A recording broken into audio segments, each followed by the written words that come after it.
was to show remedy the approach that Mr. Butler suggests manifestly will defeat the purpose of the 2003 Act.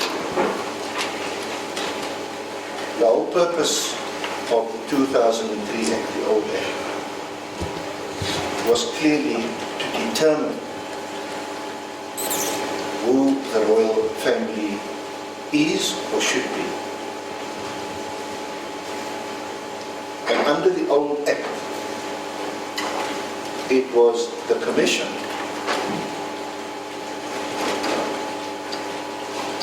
established under the Act, ordained by a democratic parliament, that was going to play that role. And Mr. Butler is quite wrong to say that the Commission was not an umpire. I know him and I joke about cricket, we talk about cricket rather very seriously all the time. The Commission, if your Lordship looks at the section 26(1), it's on page 25, my Lord. A decision of the Commission is taken with the support of at least 2/3 of the members of the Commission. We know that that decision was taken on the 20th of January 2010 and was then referred to the President pursuant to section 26(2). Within 2 weeks of that decision being taken, the President for immediate implementation in accordance with section 9 or 10, where the position of King or Queen is affected by such a decision. And then 2B deals with the position of those below a king or a queen. So your Lordship would also see, and this is discussed in all these cases, in this court by your Lordship's brother Murphy, and subsequently in the SCA and in the Concord. Section 20, the appointment of the Commission itself, and the whole dispute resolution procedure in section 21 and 25 and 26 are all located under the dispute resolution provisions of chapter 6. Amendments were subsequently made to that section. One of the important ones was then to take away the power of the Commission to decide, and the Commission then only had, firstly, they no longer sat as a plenary commission, like the old Professor Maladeti and Professor Nhlapo. They now sat in provinces, listening mainly, not in fact mainly listening to headmen and other lesser kinds of dispute. They only had the authority to make a recommendation to the President, who then had to decide.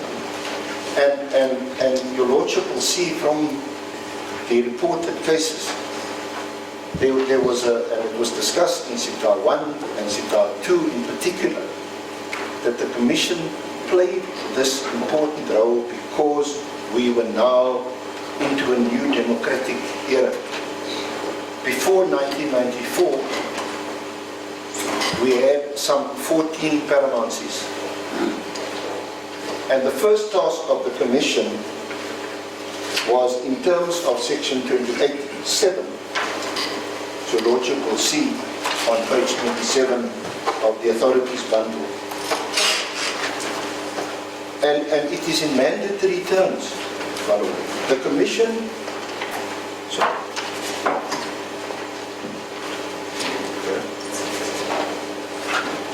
the Commission must, in terms of section 25, to investigate the position of paramountcies and paramount chiefs that had been established and recognized, and which was still in existence and recognized before the commencement of this Act, before the Commission commences any other investigation in terms of that section. So Mr. Butler is right on the one hand to say that their job was to investigate. But once that investigation was complete, unlike many of the commissions of inquiry we have now, some prominent ones, to make then a recommendation to the President, this commission had the power to make decisions. And this was the reason why, because we now had to break from apartheid and the colonial era. Now, and when I say this, like Mr. Banden quite rightly also prefaced this in March, we say with due respect, like we know the late Justice Mpondo was the paramount chief for 30 years. Now, coming into the democracy, he was known as paramount chief Justice Mpondo Sigcau. So, of the AmaMpondo as Qaukeni. So the starting point, my lord, is that first process under section 28.7.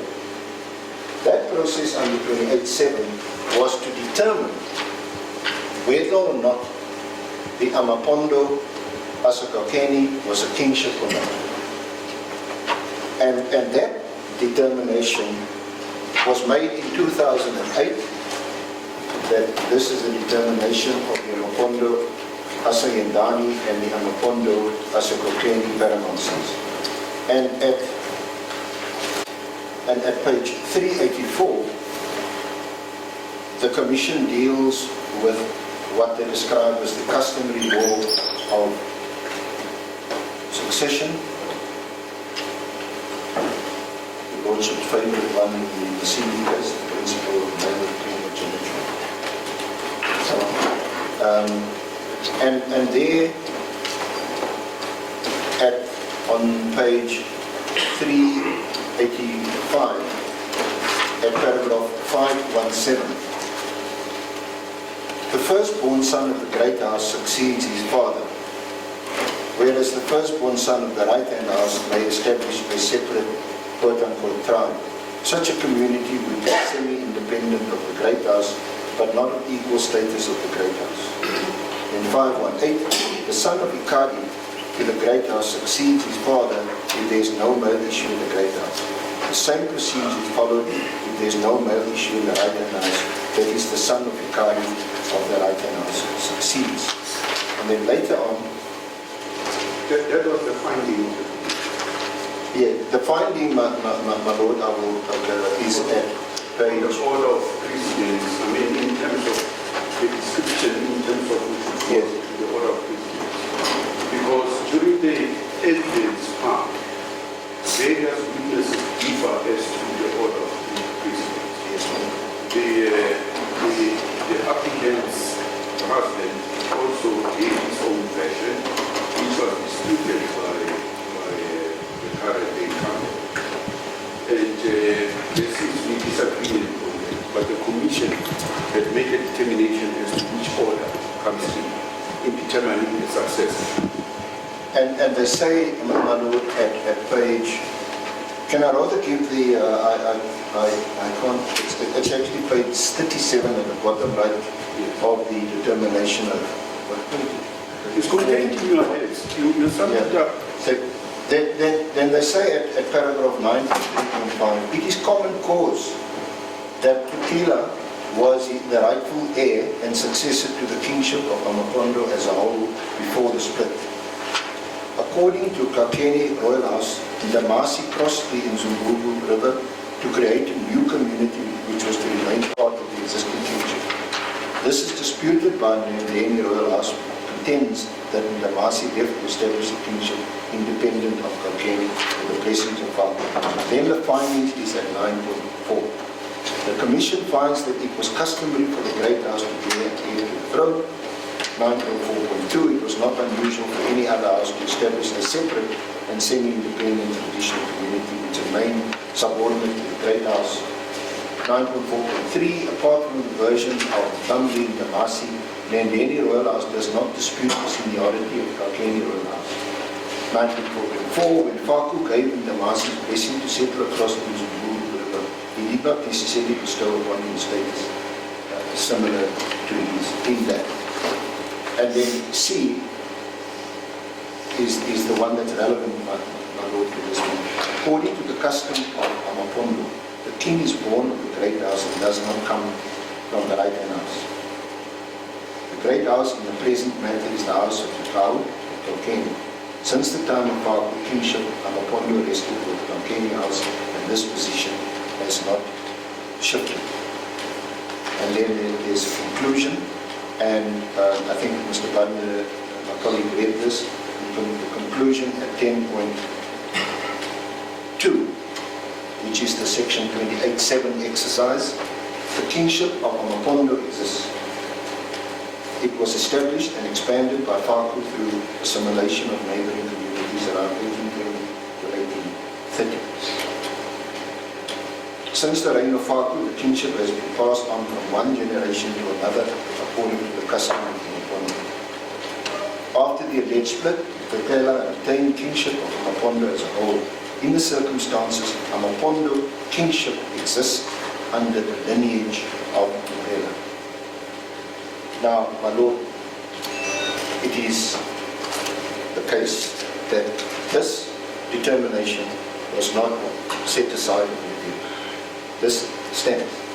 And that, my Lord, with respect, is the starting point for the next exercise, which is your section 25.2 exercise, which is then 25.2a, small Roman 3, a traditional leadership position where the title or the right of the incumbent is contested.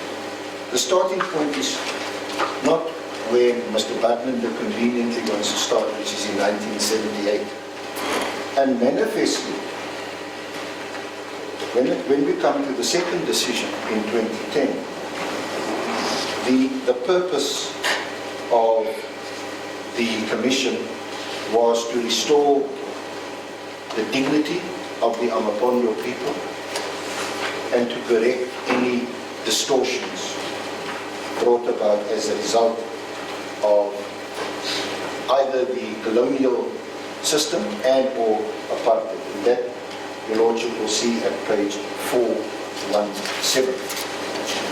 That it will reside at the Great House after that determination. And during that period, right, justice and in no respect was the paramount chief at the state. At the time of determination, he was still paramount chief. And was he later installed as king after that determination? No, He was not. because there was a section 25.2 dispute that was lodged by Zanozuko.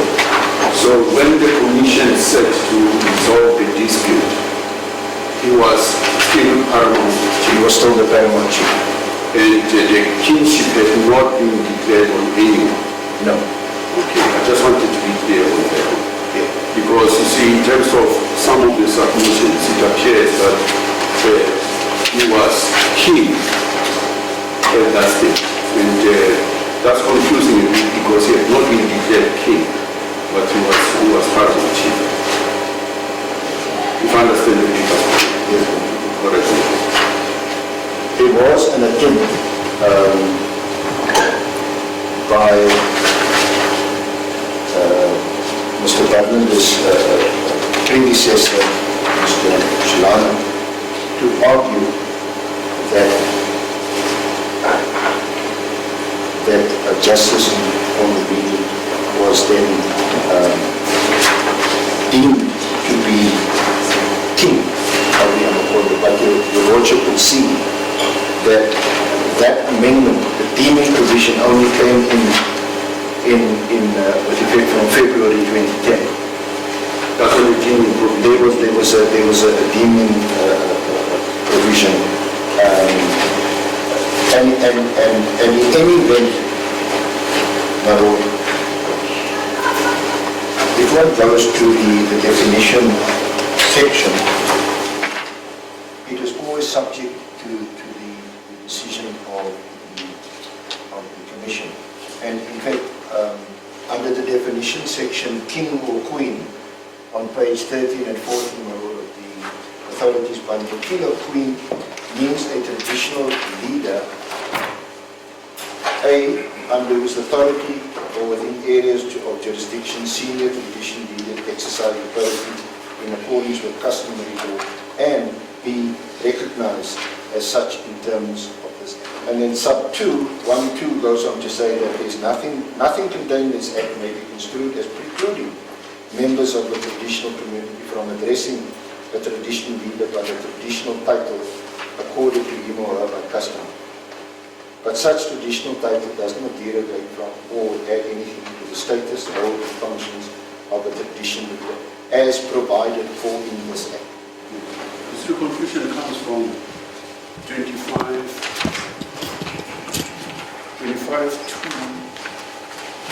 2A and 2. It says, in resolving in dealing with the dispute, a traditional leadership position where the title or right of incumbent is contested. So was it the contestation of the title or the right of incumbent? Well, I don't know if you're with me. There are two positions. Either the incumbent has been declared king, and his right to be king is being contested, or the title itself, where no one is occupying, is being contested. I just want to understand the nature of what was going on at that time when the commission started hearing evidence. Was the dispute one of the title contestation or one of the rights of an incumbent being contested? the position when the commission started the second inquiry. Yes, the second inquiry. The second inquiry, that there was a vacancy. Because it was a title. Yes, there was, for the first time in our history, Yes. there was now a decision that a paramountcy constituted a kingship. Prior to that, we didn't call our traditional leaders kings or queens. Yes. We called them paramount chiefs. So when that's why it's important to read it together with 28.7, because the first thing the commission had to do, must do, is to determine whether a traditional community constitutes a kingship. And having done so, Yes. that position is now notionally or nominally held by a paramount chief who is there, Yes. but who is not a king, who hasn't been conferred the title of a king. So the job of the commission in the face of a dispute was to decide. Yes. And that brings me just very quickly while I'm on the point, and this has now been authoritatively decided by the Constitutional Court in Sigcau too, that the royal family at this point has no role to play. Yes. And it's exactly for the reason which seems to me, with respect, self-evident. Because you don't know who the royal family is, and that begs the question. It's what I raised. Yes. It raises Mr. Butland, it says it must go to the royal family. But who's the royal family? The royal family, the applicants in this case, have already preempted this by saying they are the royal family, and they wrote to the president immediately after Sigcau won. They said they won the case. And unfortunately, justice passed, I think, just before judgment was delivered. So the applicant in this case said that they are now stepping into the shoes of justice. And they wrote to the president and they say, you must now immediately exercise your authority in terms of Section 9 of the Act to recognize, firstly, the regent. I think the first or the second applicant was still, the second applicant was still not of age, and the first applicant would then be the regent for a while. And that caused the delay in these proceedings. So a royal family, so the Act as it stands now the royal family finds a perfect place in terms of Section 9. Because we've gone through that initial process of reducing 14 paramountcies to 6 kingships. think there could be 7, but 6 or 7 kingships. Now you have a royal family.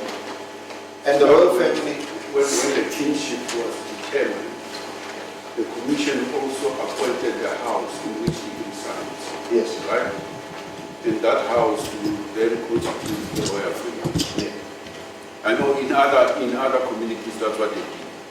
They determine this particular community will now be under a kingship or queenship, and that the particular position resides in this particular house, right? Among the houses that were there. You'll recall, Mr. Arendse, that in the other case of Venda, they were fighting, the various houses were fighting to host the kingship. And the commission says, in determining the kingship for the Venda people, it will reside in this particular house. It's under the house of AmaMpondo. Right, that's what they did. Now, was that the position here, that in determining the kingship, it was then decided that it would reside in the house of Qaukeni? Is that so? It's the house of Qaukeni under the lineage of Mpondo. Yes. Faku, Mpondo, and what the commission decided now. Following on that, it's Zanozuko and not justice. Yeah. Well, that is now the second, so what we are dealing with here. That after deciding it resides in that house, the second leg kicked in now. Who should be the person leading in that house? Who should be installed king? That's what this dispute was all about. Yes. I just wanted to clear the first part so that we are on all fours with it. Because your submission, when you stood up, you said you are starting with the last point we finished with Mr. Bartlett, the question of remedy. And you wanted to locate it within the historical context of this dispute. If I understood you well. If I can just refer you to a reference in our answering, the answering affidavit, answering affidavit in the amendment application in paragraph 94. In practical terms, this meant that the proper successor, in the preceding paragraph, we said that before the commission, AmaMpondo as Qaukeni now claimed to be a separate self-standing kingship, apart from AmaMpondo as Qaukeni. In essence, the commission rejected this notion and found that a single AmaMpondo kingship remained under the lineage of Qaukeni. Then paragraph 26, in practical terms, this meant that the proper successor to AmaMpondo as a Qaukeni community was now recognized as a king under the old act, with his authority extending over AmaMpondo as a Qaukeni community as well. Notably, this finding deliberately left open the question of who was the legitimate claimant to the line of Mpondo. That question was left for the Commission's second phase. So, the starting, ironically enough, my Lord, we actually get close in the sense that Mr. Bundin now contends. It was never the contention in the hearings before the Commission, albeit to be fair, that obviously Justice tended the Commission and the overwhelming majority of chiefs were on his side. But a case was never made that you must appoint me because I'm the popular leader or the most popular leader. And for that reason, because of the flexibility of customary law, I should be appointed. Your Lordship will trawl through the Rule 53 record, trawl through the hearings, and the late Justice was represented in that hearing. The focus was what happened. The starting point is 1938. In 1938, it is common cause, and your Lordship will see that even from pronouncements in the three cases which have been put in the authorities bundle, the three Sigcau cases, in the authorities bundles, bundle 10, 11, cases 10, 11 and 12, from page 140 to 155. Even in those cases, it is recognized and accepted that the popular leader was Nelson. But because at the time, Adv Sigcau, he was appointed by the Governor General at the time, in terms of the Black Administration Act, as the paramount chief. That was the law of the land at the time. So that was a major distortion. And Dr. Carson and Mr. Butlander and all the authorities accept. And I suppose that's the rationale behind flexibility, is you've also got to look at various factors, including the distortion under apartheid. And that is where it started. So these cases, although the one case was decided on exception, and what these cases are really about is who should succeed to the estate of Qaukeni. Nelson was the plaintiff in the case. And he said, I'm entitled to the estate because I'm the popularly elected leader of the people. And Adv Sigcau came and said, no, I dispute that, and in any event, I was appointed by the Governor General to lead my people. And that is where the dispute originated. And the findings ultimately of the commission is through this custom of ukungena. It is Weledumile in the first instance, and then his son Zanozuko, who are the proper successors to the line of Utupela. You started, Mr. Arendse, your school. Now you're addressing me on the historical background. The question may be, you said you want to address where we ended with Mr. Butler, the question of remedy. Of remedy? Yes, and you said it cannot happen the way he proposed. And you then went back to the manner in which the kingship was determined, that it has a bearing. Your starting point was that no, we cannot apply the present procedure in terms of the new act of how the president should refer the matter to the royal family. You went back because his contention is that I should, in the event I find in the favor of the applicant, direct the president to refer the matter to the royal family to make a determination. That's the contention of the applicant. Now you stood up by saying that that cannot happen. So I wanted to, let's clear that up. Let's first see, and maybe hopefully we're talking about the same. Can I just refer you to all pay, the one that's not in the bundle?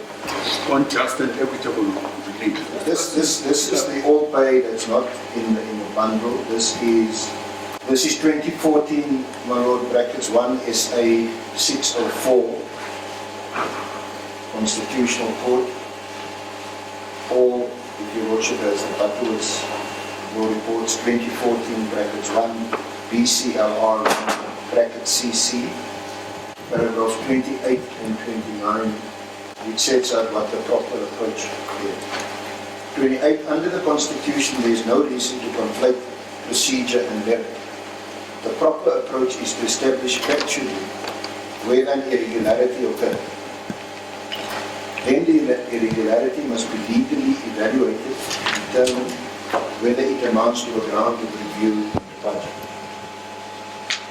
This legal evaluation must, where appropriate, take into account the materiality of any deviance from legal requirements, by the question of compliance to the purpose of the provision before concluding that the review ground under PAJA has been established.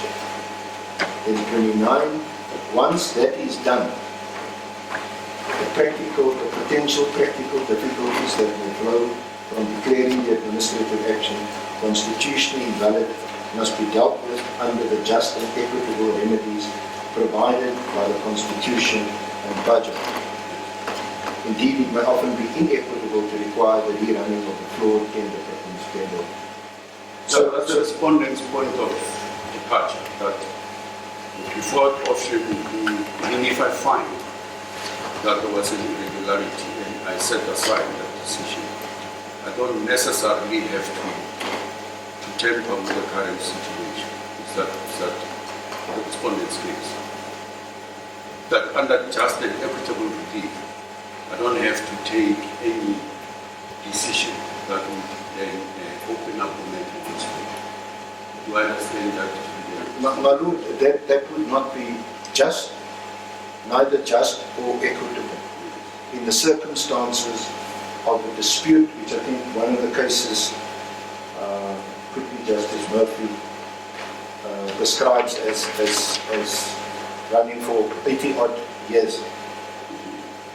And certainly under the provisions of the Act, the old Act before it was amended now, since 2003-2004, a long-running dispute in which the applicants and before them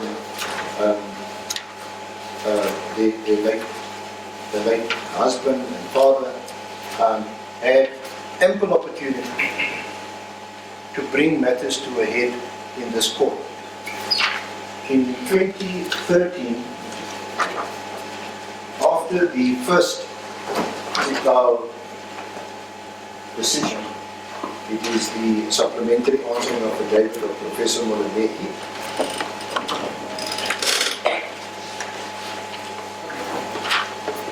So we summarized the effect of Sigcau 1 at paragraph 48 on page 1 and 2. Notably, the Constitutional Court did not strike down the underlying decision of the Commission, which was left valid and standing.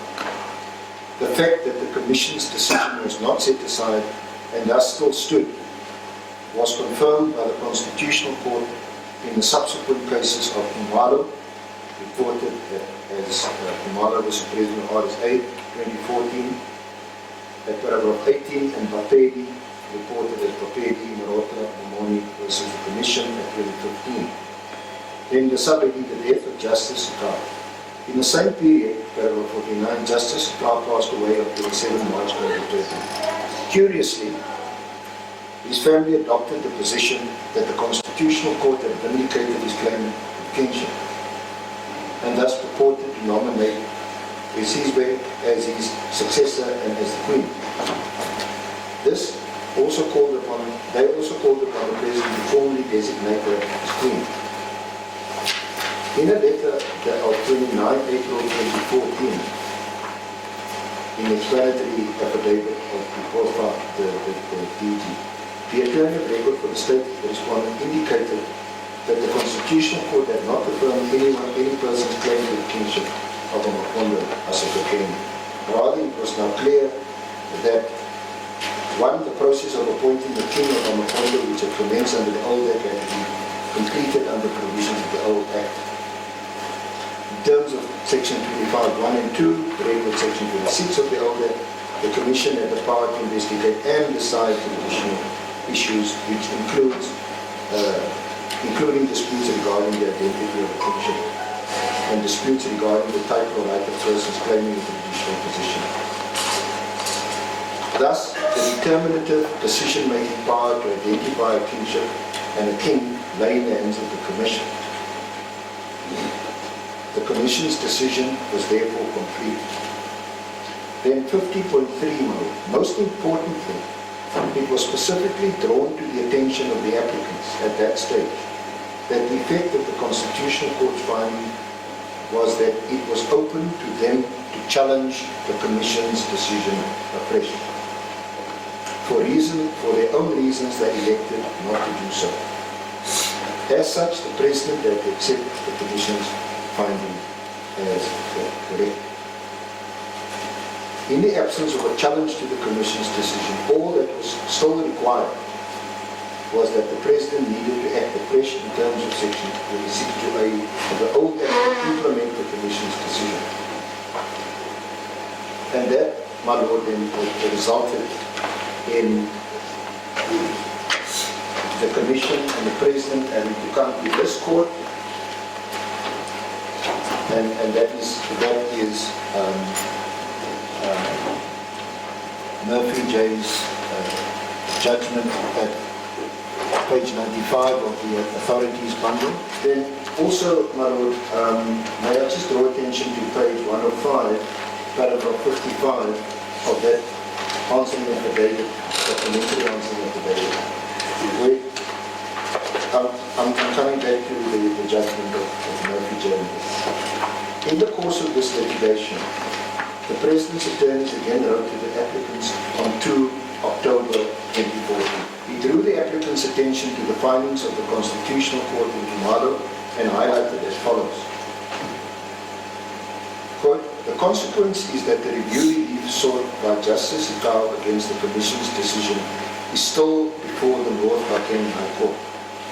We note that you also represented Justice Sigcau in those proceedings and that no steps have been taken by you and your clients, previous or current, to pursue those proceedings. Your clients have instead adopted the position that the Constitutional Court's judgment in the Sigcau case vindicated the position of Justice Sigcau. That is now shown to be incorrect. In the circumstances, we call on you to indicate whether you and your current clients intend to pursue the review proceedings originally launched by Justice Sigcau. And that was already in 2014. And I might as well then come to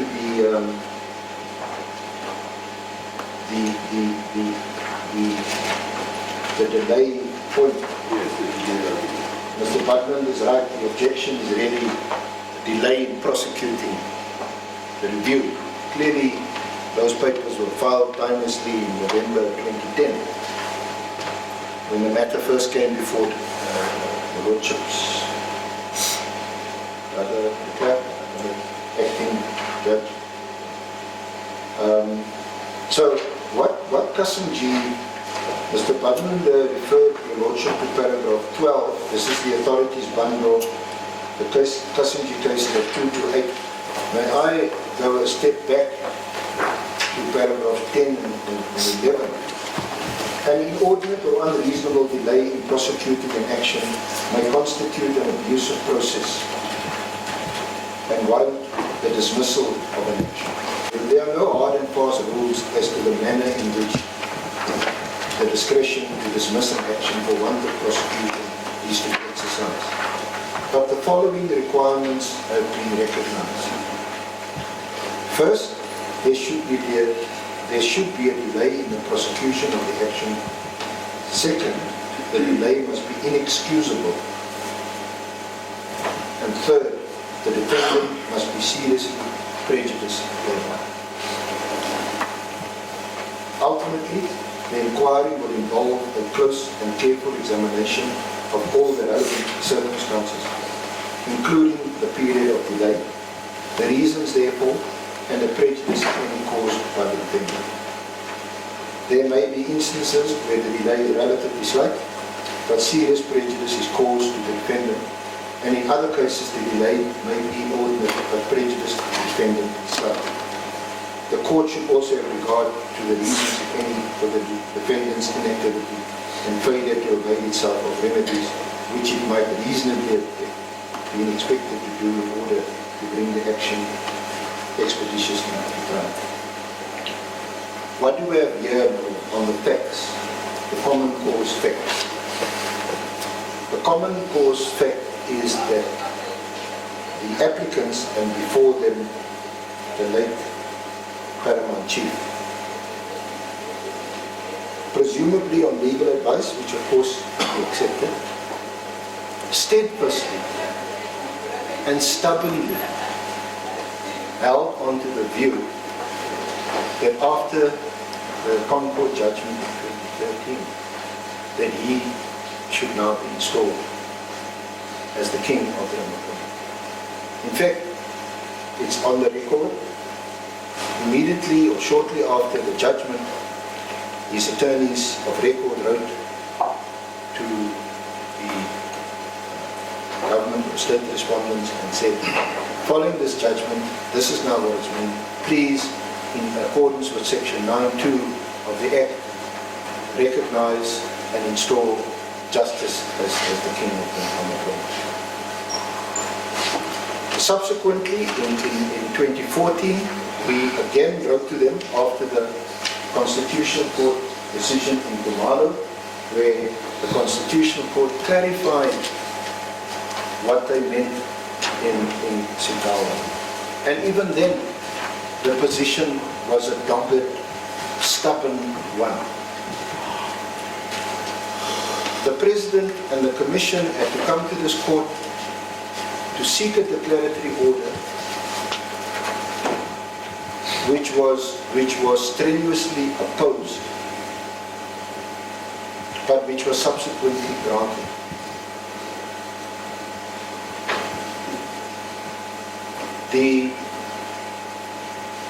Notwithstanding that, there was an appeal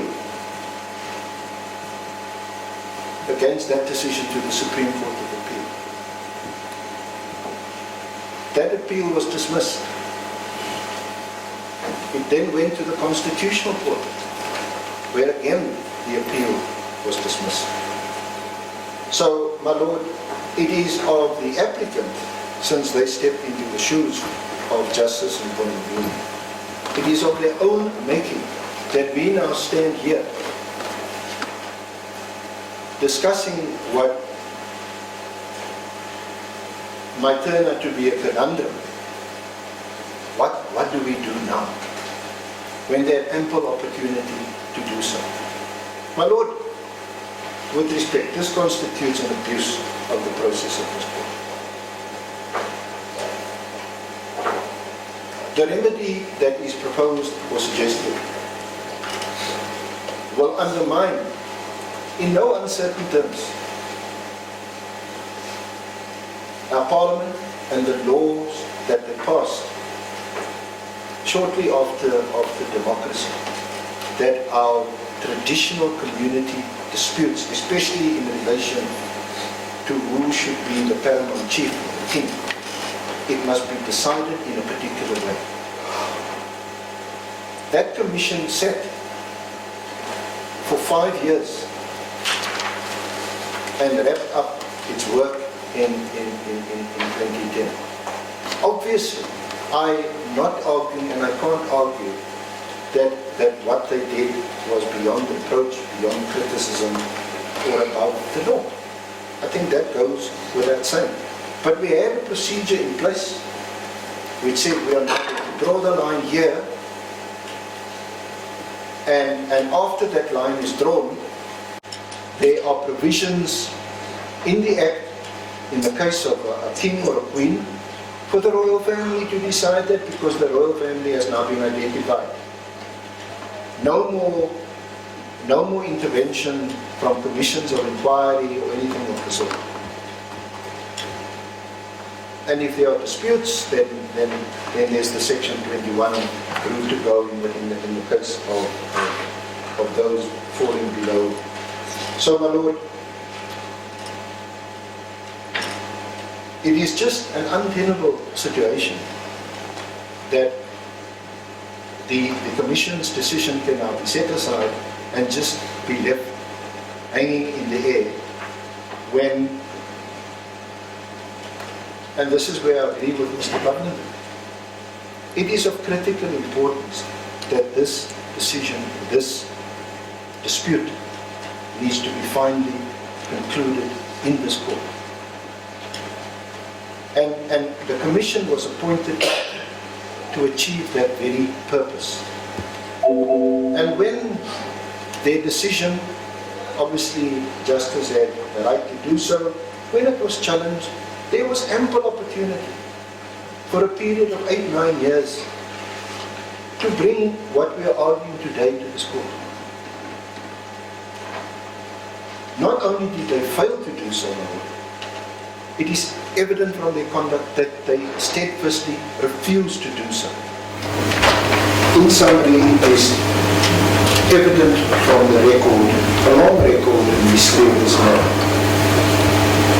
that we are here today, 8-9 years on, because of the woeful delay on the part of the applicants and their predecessor, the late justice. And certainly, perhaps it's harsh to say that long ago, but certainly after the first Concord judgment in 2013. The prejudice to the fourth respondent and to the President as a result of this delay is also self-evident. The fourth respondent has now been duly recognized, has been installed as the King of AmaMpondo.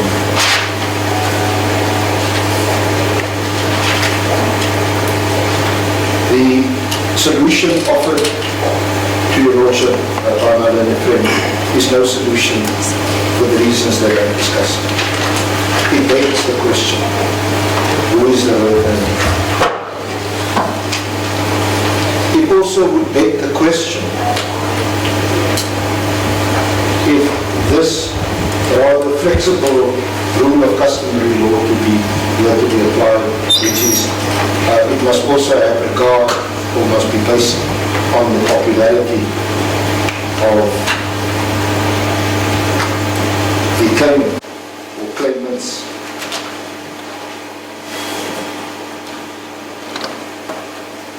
How do you determine, my lord, that popularity?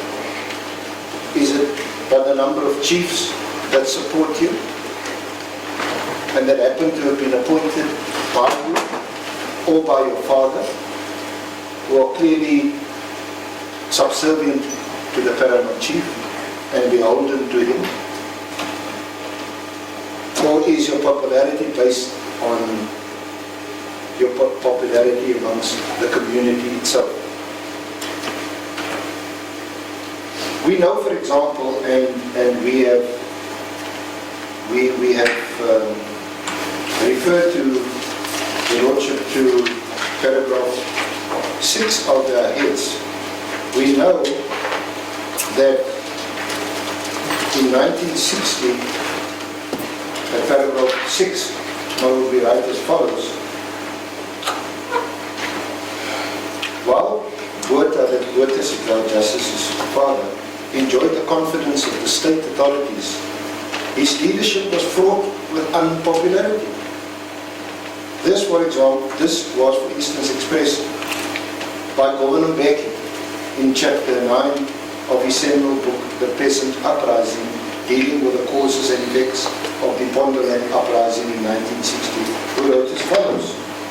Then the nationalist government moved to invade the area with its new policies, and from the very start it went wrong, making the serious mistake of choosing as the arch champion of Bantu authorities Chief Adv Sigcau, a man already discredited in the eyes of his people, as far back as 1939, when the choice had to be made by a successor to the paramount chief of East Mpondo land. The government of the day had picked on Chief Botha in preference to his half-brother Nelson, who had been regarded by many as the rightful heir. The use of Chief Botha by the nationalists to introduce Bantu authorities in the face of popular opposition to his chieftainship was bound to provoke widespread resentment. And so, what Mr. Butler abandons many of the arguments, and your Lordship quite rightly inquired as to what is left from various changes that have been made to the notice of motion and what relief do you have left. Not only is the relief sought now very limited, setting aside the Commission, setting aside the President's decision as a consequence, but the grounds too. We don't hear any argument that the Commission's findings were irrational or unreasonable. what we hear from Mr. Badende, which is compelled to argue, is they were wrong. They were wrong, so we are right to contend, as we do in the heads of argument, and I do today, that this is nothing other than an appeal dressed up as a review. That's what it is. It's a ground, this popularity stroke, accountability stroke, fitness of Zanozuko, that was never an issue. It was never an issue before the Commission inquiry. The date of 1978, it's not surprising because that is a date that now falls under the apartheid regime, where the paramount chief is appointed and has the support of the apartheid authority to keep our people in subjugation. So it's not surprising that when you come to a hearing in 2009, that you can say, well, of the 30 chiefs, 23 support me and only 3 support me. It's not surprising. Because they were appointed. It's an historical fact of which is notorious enough for your lordship to take note of.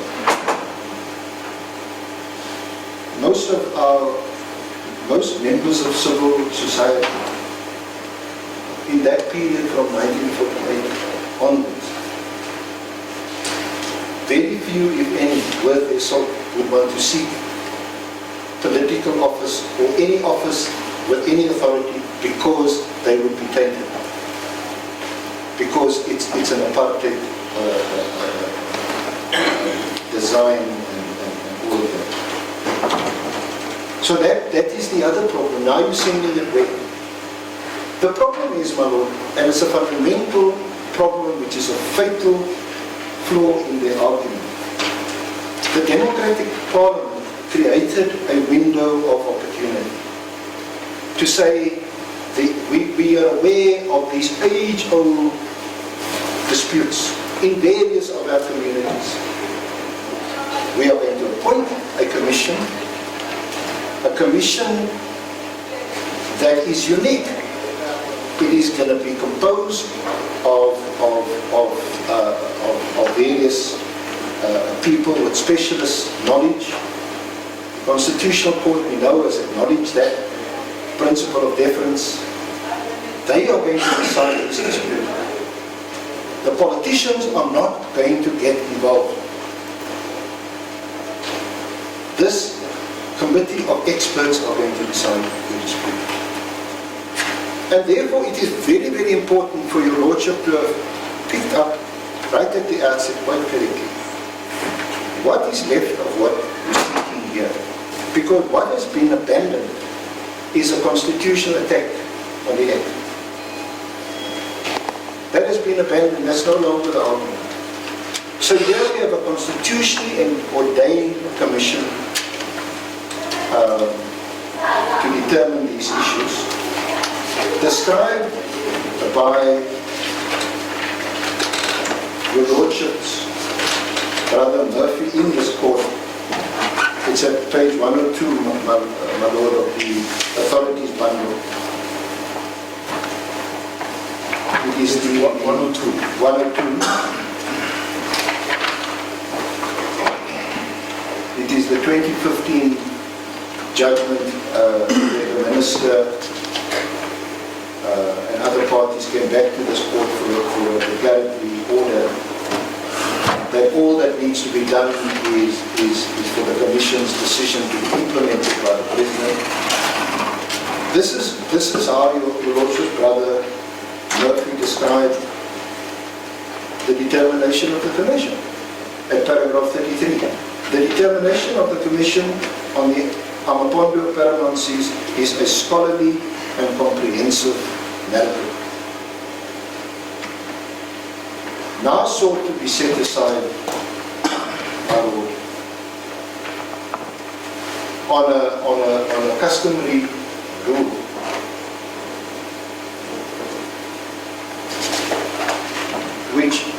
Professor Mololeti rightly recognizes, but Mr. Butler himself argues that that rule, like other customary rules, are not inflexible.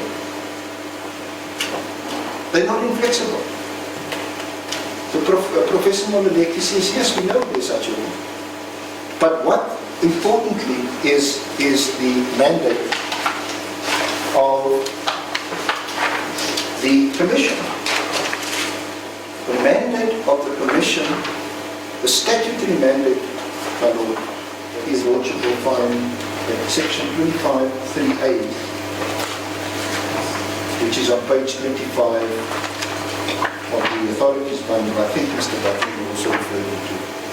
25(3)(a) says, when considering a dispute or claim, the Commission must consider and apply customary law and the customs of the relevant traditional community. And this is the important thing. As they were when the events occurred that gave rise to the dispute or claim. Mr. Butler today, his starting point is 1978. By which time Botha had already been appointed over Nelson by by the authorities of the day. Not in accordance with customary law,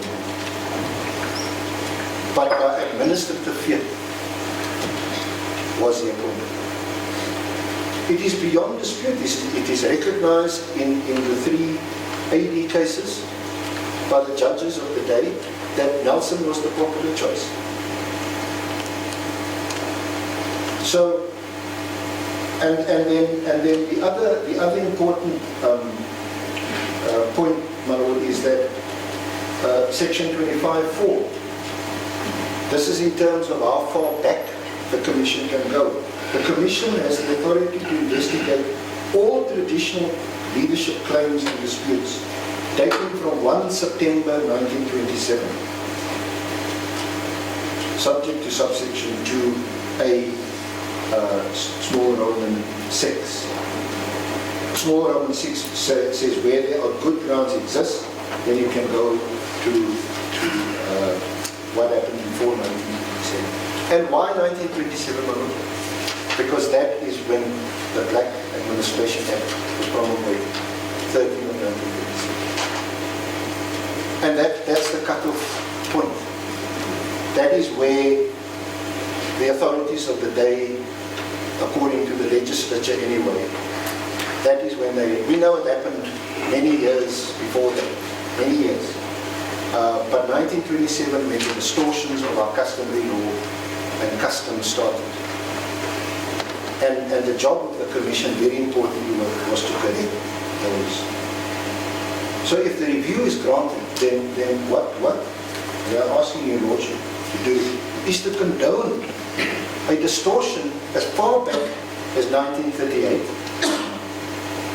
and compounded in 1978. And we say that would be wrong. There is no other remedy.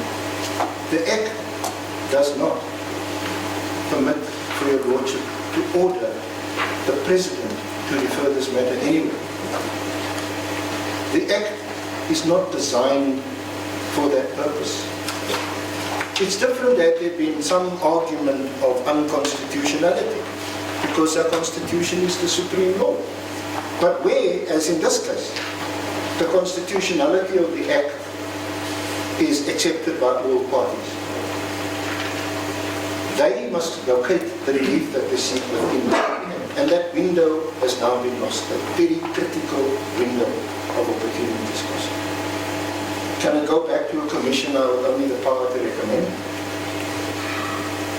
And then it makes a mockery of the whole statutory scheme, because the Commission then recommends and it comes back to the President. And the President must decide. Alternatively, the President must reconstitute the Commission under the old Act and appoint either the same, and already we know Advocate Pungula has passed. Professor Noleleki is ailing. They didn't come to court, my lord, to ask for a substitution and throw the ball in the hands of the court and say, well, there's a Rule 53 record, there's a transcript of the hearings, all the arguments are before you. The court is now in a position maybe to make a ruling. They didn't. My lord, if I may move on to Dr. Claessen's affidavit. We deal with it in our heads at page 28. And may I just mention, my lord, that what we could now noticing is in Mr. Butler's heads that's before you today, he seems to almost shy away from Dr. Claessen's affidavit. I'm not sure whether it's for domestic reasons, but today he places great store on an affidavit. But that's just by the way. The cases that Mr. Butler refers to where Dr. Claessen's affidavit was referred to and or relied upon are wholly different from this case. They are different because this dispute, this kingship dispute, is an original dispute under the Act. The other disputes that's referred to, it's not of this nature, headman, principal, traditional leader, and so on. This is wholly different. And so you sit almost with the wholly unfair situation where your lordship must now decide, absent the commission, and an affidavit is introduced, absent a substitution application, and take this affidavit into account. We would submit it is wholly different from the other cases that's been referred to and relied upon. And besides, yes, there's mention of her affidavit in Sigcau 1, and the robust debate that took place was with counsel for amicus curiae. There was no such debate with us, my lord. I was in court. The court cannot be said by any stretch of the imagination that it was accepted. Yes, it was referred to. It was referred to in the context of an amicus curiae application. Because I speak subject to correction, but I can't remember the So we deal with the heads. The use of Dr. Claessen's affidavit is the main point of Mr. Butler's, the focus of his address today, which is Justice's appointment in 1978 and his alleged popularity in 2010, and her affidavit supports this. But I've already raised issues about popular with whom? Who determines or assesses or evaluates this popularity? We said in our heads at page 4, paragraph 6, point I made about Bertha enjoying the confidence. So to the extent that we do find common ground with Mr. Butler, it is in relation to the issue of popularity. Where we diverge, very importantly, is where is the starting point? He says 1978, we say 1930. And we submit that we are supported by the statutory scheme, by the statutory mandate of the Commission, and their finding in the first determination of the lineage, under which lineage would the future King of the AmaMpondo resort.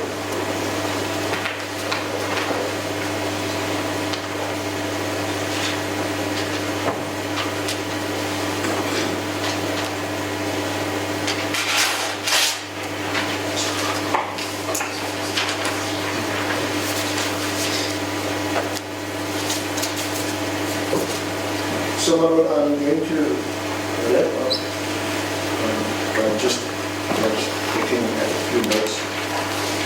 made when Mr. Butler addressed you.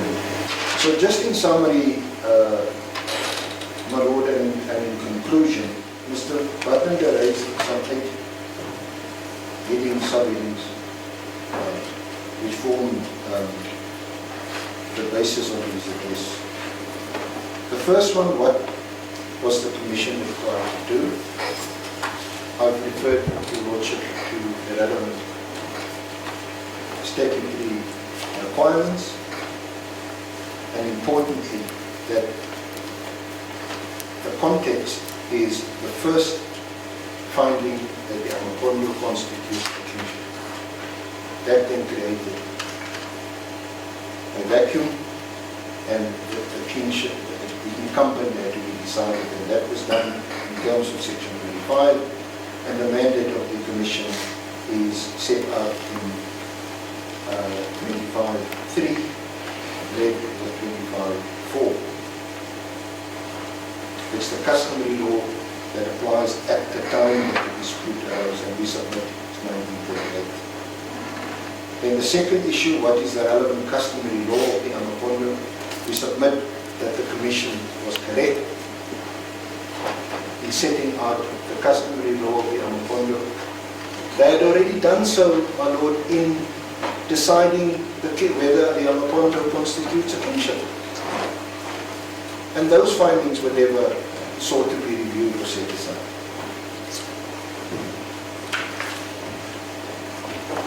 And then in terms of what the Commission actually did, we've debated that.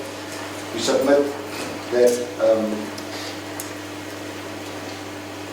the argument that is a fatal flaw in the Commission's decision-making process is unfounded and unjustified. It was indeed a scholarly piece of writing, 120 pages, yes, because it's important that your Lordship quite rightly picked up quite early on in Mr. Qaukeni's address that this was not just based on research that the Commission did. In addition to that, hearings were held. Parties were given an opportunity to be heard. There's no suggestion even that the Commission conducted themselves unfairly. Everybody had a fair hearing. And that hearing was focused on what happened in 1938 and post-1938.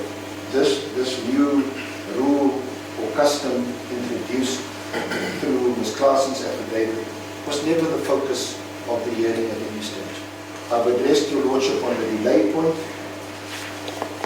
and I've addressed Your Lordship on remedies.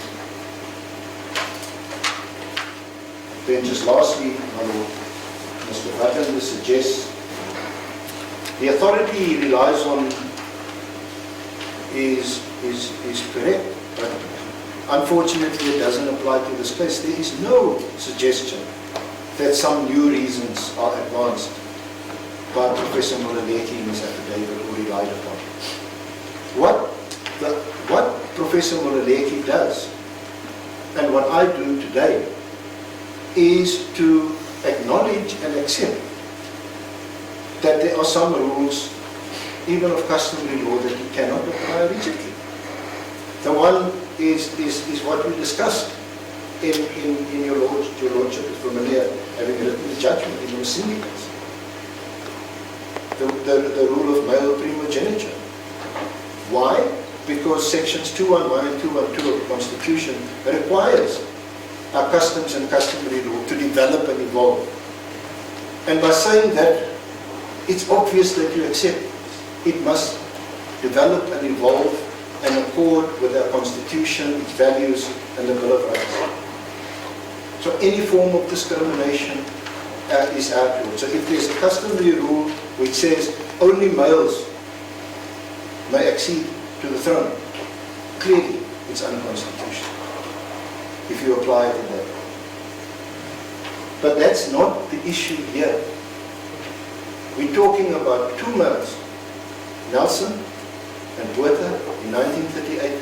The one is popular, has the support of the traditional community at the time, but is overruled and is appointed by the governor of the day for purely political reasons, because Botha will be compliant and malleable and for all those things. And it's that distortion, the 1938 distortion, that the Commission had to correct. But it didn't do so, Malu, in a purely, as Mr. Butland suggests today, in a mechanical way. Here you've got the rules, you've got a template, you stick it on something and you tick the boxes and you say, no, yes, wrong. No. There was a hearing. There was a hearing. Your Lordship will read from the determination. Questions are asked at the end of the hearing. Research is done. It's sent back to the parties. A very thorough process. And we didn't hear anything wrong with that process other than one rule that hadn't been applied. Ironically, a very dogged and rigid approach on the part of the applicants. So we submit, my Lord, there is no basis advanced today to set aside the Commission's determination.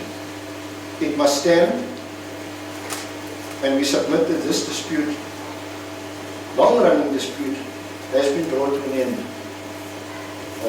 by the Commission, and we would urge your Lordship to confirm it. We're not asking for cost money ever since this litigation started. Clearly there is a large, there's the sense of public importance, there's a large public interest in the case. Biowatch